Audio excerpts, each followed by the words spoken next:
అందరికీ నమస్కారం అండి. ఇట్లో మీ కృష్ణవేణి ఛానల్.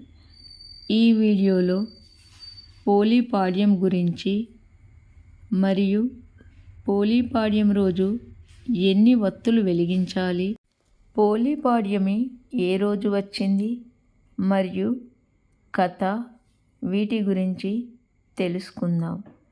మరియు పోలీవత్తులు తయారు చేయు విధానము. పోలీపాడ్యమి పూజా విధానము.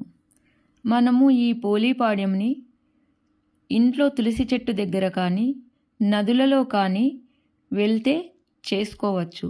మొదట మనము శుభ్రంగా అలికి రంగవల్లులతో ముగ్గులు పెట్టి పసుపు, కుంకుమ, అక్షతలు, పువ్వులతో వాటిని పూజించి తర్వాత ఒక ఇత్తడిది కానీ లేక రాగిది కానీ పళ్ళెమును తీసుకొని దానిలో నీటిని నింపాలి. తర్వాత దానిలో పసుపు, కుంకుమ, అక్షతలు, పుష్పాలు ఉంచాలి. తర్వాత మనము వెలిగించుకునే వత్తులను రెడీ చేసుకొని ఆవునేతిలో తడుపుకొని 33 వత్తులు వెలిగించుకోవాలి. మరియు ఉసిరికాయలతో దీపం వాటిపై ఉంచి హారతినివ్వాలి. నైవేద్యముగా పండ్లు కానీ ఉసిరి మరియు నానబెట్టిన పప్పును కానీ నైవేద్యంగా సమర్పించాలి. పూజ చేయు విధానమంతా వీడియోలో ఉందండి, చూడండి. దీనిని మొత్తం చూస్తేనే ఎలా చేయాలో తెలుస్తుంది. తడిపిన 33 వత్తులను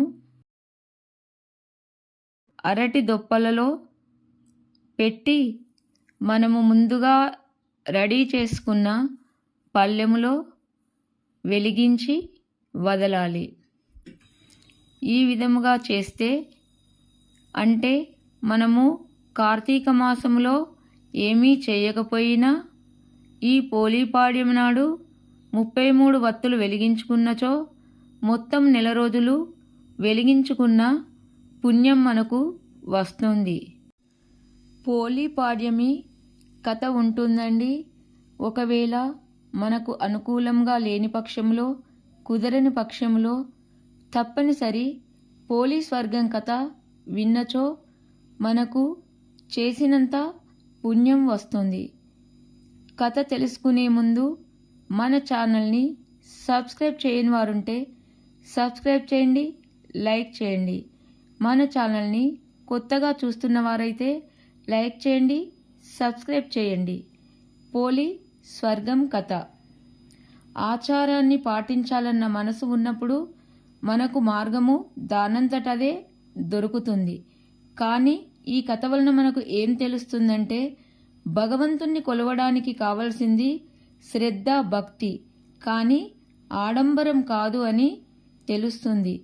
అన్నిటిని మించి అహంకారంతో సాగే పూజలు ఎందుకు పనికిరావని పోలీస్ వర్గం వెనుక ఉన్న కథ. కార్తీక మాసము చివరికి రాగానే మనకు గుర్తుకు వచ్చే కథ పోలీస్ వర్గం. ఇంతకీ ఎవరు ఈ పోలి? ఆమె వెనుక ఉన్న కథ ఏమిటి? దానిని తలుచుకుంటూ సాగే ఆచారం ఏమిటి? ఇలాంటి ఆసక్తికరమైన విషయాలు పోలీస్ వర్గం కథలో మనకు కనిపిస్తాయి. పూర్వము కృష్ణానది తీరంలోని ఒక గ్రామంలో ఒక ఉమ్మడి కుటుంబము ఉండేది. ఆ కుటుంబంలో ఒక అత్త, 5 కోడన్లు ఉండేవారట. వారిలోని చిన్న కోడలి పేరే పోలి. ఆమెకు చిన్నతనము నుంచి పూజలన్నా దేవుడన్నా చాలా భక్తి ఉండేదట. కానీ ఆ భక్తి, ఆ పూజలు ఆమె యొక్క అత్తగారికి నచ్చేది కాదట. అత్తగారు తనలాంటి మహాభక్తురాలు వేరొకరు లేరని, ఆచారాలను పాటించే హక్కు తమకే ఉందని అహంకారము ఉండేదట. అందుకే కార్తీక మాసం రాగానే చిన్న కోడల్ని కాదని మిగతా కోడళ్లను వెంటబెట్టుకొని నదికి వెళ్ళి స్నానం చేసి దీపాలను వెలిగించి తిరిగి ఇంటికి వచ్చేవారట. ఈలోగా చిన్న కోడలు ఎక్కడ దీపం పెడుతుందోనన్న అనుమానముతో అవసరమైన సామానులన్నీ ఇంట్లో ఆమెకు అందుబాటులో లేకుండా జాగ్రత్త పడి వెళ్ళేది. అయితే పోలి మాత్రము దీపం పెట్టకుండా అత్తగారు చేసిన ప్రయత్నాలు సాగలేదు. వారి పేరట్లో ఒక పత్తి చెట్టు ఉండేదట. ఆ పత్తి చెట్టు నుంచి కొంచెం పత్తిని తీసుకొని దానితో వత్తి చేసి కవ్వానికి ఉన్న వెన్నను దానికి రాసి దీపాన్ని వెలిగించేది. ఆ దీపం కూడా ఎవరైనా చూస్తారేమో అని ఎవరికంట పడకుండా దానిపై మేదర బుట్టను బోర్లించేది. ఇలా కార్తీకమంతా దీపం వెలిగించడం నిర్విఘ్నంగా చేసింది పోలి. చివరికి మార్గశిర అమావాస్య రోజు రానే వచ్చింది. కార్తీకము చివరి రోజు కాబట్టి ఆనాడు కూడా నది స్నానం చేసి దీపాలను వదులుదామని అత్తగారు మిగతా కోడళ్ళు బయలుదేరారు. వెళ్తూ వెళ్తూ పోలికి ఆ రోజు కూడా దీపాలను వెలిగించే తీరిక లేకుండా ఇంటిలోని పనులన్నీ చేయుమని ఆమెకు అప్పగిస్తుంది. కానీ ఎప్పటిలాగే ఇంటి పనులన్నీ తొందరగా ముగించుకొని కార్తీక దీపాన్ని వెలిగించింది. ఎన్ని ఆటంకాలు వచ్చినా, ఎన్ని అవాంతరాలు ఎదురైనా, ఎంత కష్టమైనా కూడా ధర్మాచరణ చేసిన పోలిని చూసి దేవదూతలకు సంతోషమైంది. దేవదూతలు ముచ్చటపడ్డారు. వెంటనే ఆమెను బొందితో స్వర్గానికి తీసుకొని వెళ్లేందుకు పుష్పక విమానము దిగి వచ్చింది. అప్పుడే ఇంటికి చేరుకుంటున్న అత్తగారు మరియు మిగతా కోడళ్ళు ఆ విమానమును చూసి అది తమ కోసమే వచ్చిందని చాలా సంతోషపడ్డారు. కానీ అందులో పోలి ఉండేసరికి ఆశ్చర్యపోయారు. ఎలాగైనా సరే ఆమెతో పాటు తాము కూడా స్వర్గానికి వెళ్ళాలని పోలి యొక్క కాళ్ళు పట్టుకొని వేలాడే ప్రయత్నము చేశారు. కానీ ప్రయోజనం లేకపోయింది. విమానములోని దేవదూతలు పోలికి మాత్రమే స్వర్గానికి చేరుకునే అంతటి అర్హత ఉందని, ఆమె నిష్కల్మషమైన భక్తి చేసిందని చెబుతూ వారిని కిందికి దింపారు. ఈ నేపథ్యంలో మహిళలంతా పోలిని తలుచుకుంటూ అమావాస్య రోజు ఉదయాన్నే అరటి దొప్పలలో వత్తులను వెలిగించి నీటిలో వదులుతారు. ఇలా వదిలిన అరటి దీపాలను చూస్తూ పోలిని తలుచుకొని పోలి స్వర్గం కథ వింటారు. కార్తీక మాసంలో ఏ రోజు దీపాన్ని వెలిగించలేకపోయినా ఈ రోజున 33 వత్తులు కలిపి దీపం వెలిగించినచో ఆ మాసమంతా దీపారాధన చేసిన పుణ్యము వస్తుంది. వీలైన వారు ఈ రోజున బ్రాహ్మణులకు దీపాన్ని మరియు స్వయం పాకాన్ని దానం చేస్తారు. తెల్లవారు ఇటు పోలిని అటు దీపాన్ని కూడా మహాలక్ష్మి స్వరూపముగా భావిస్తారు. కాబట్టి చాలామంది ఈ పోలీ దీపాలను అమావాస్య రోజున కాకుండా మర్నాడు వచ్చే పాడ్యం రోజున వెలిగించుకొని వదులుతారు. అందుకే దీన్ని పోలీ పాడ్యమి అంటారు. ఇది పోలీ స్వర్గం యొక్క కథ. కార్తీకములో దీపాలను వెలిగిస్తే బొందితో స్వర్గానికి చేరుకుంటాము అన్నమాట అటుంచితే ఆచారాన్ని పాటించాలన్న మనసు ఉన్నప్పుడు మనకు మార్గము దానంతటదే కనిపిస్తుంది అని ఈ కథలోని అర్థము. భగవంతుణ్ణి కొలవడానికి కావలసింది శ్రద్ధ, భక్తి, ఆడంబరం కాదు అని ఈ పోలీ కథ ద్వారా మనకు తెలుస్తుంది. ఈ వీడియో గనక మీకు నచ్చినట్లయితే లైక్ చేయండి, షేర్ చేయండి, సబ్స్క్రైబ్ చేయండి. అందరికీ ధన్యవాదములు. Thank you for watching. ఈ వీడియోలో మనము పోలీ పాడ్యమి వత్తులు ఎలా తయారు చేస్తారో తెలుసుకుందాము. మొదట పత్తిని గింజలు లేకుండా శుభ్రం చేసుకోవాలి. తర్వాత వీడియోలో చూపిన మాదిరిగా కొంచెం పత్తిని తీసుకొని దానిని 3 సైడ్ల తాల్వాలి.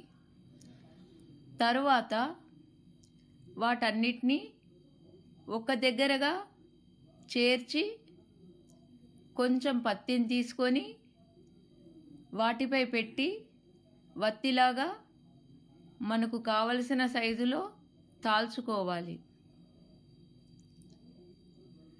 ఈ వీడియో చివరి వరకు చూస్తేనే ఎలా చేయాలో అర్థమవుతుందండి.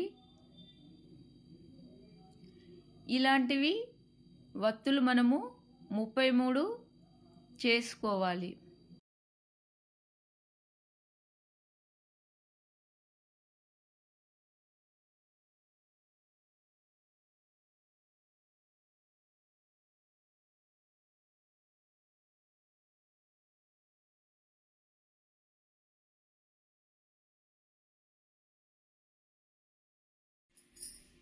ఇలా 33 వత్తులు చేసుకున్న తర్వాత 3 వత్తులని ఒక దగ్గర చేర్చి కొంచెం కాటన్ తీసుకొని తాల్వాలి.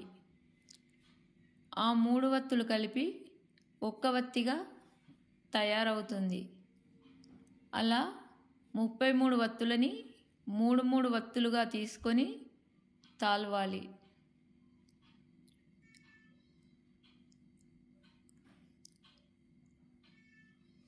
కొందరు 11 వత్తులు కూడా ఒక దగ్గర పెట్టి తాలుస్తారు.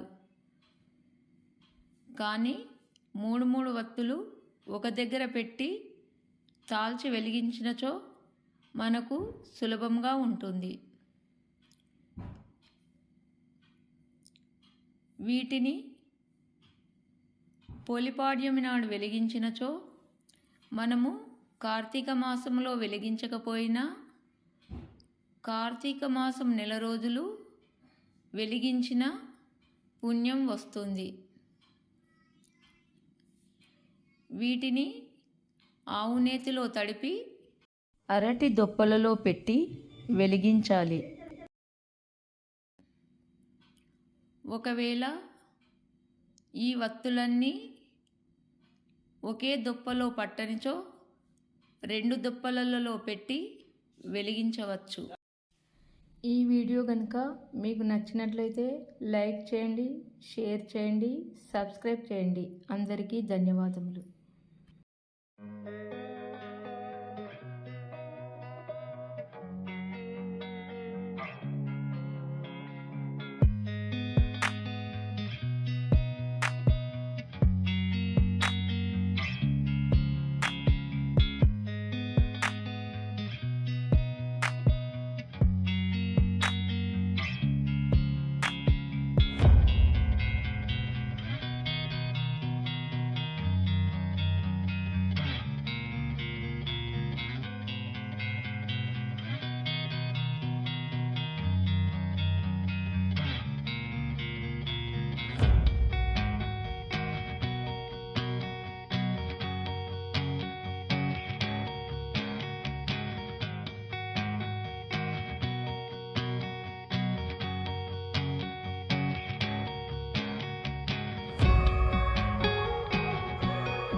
2024 సంవత్సరంలో డిసెంబర్ 2 సోమవారం పోలీపాడ్యంగా జరుపుకుంటాము.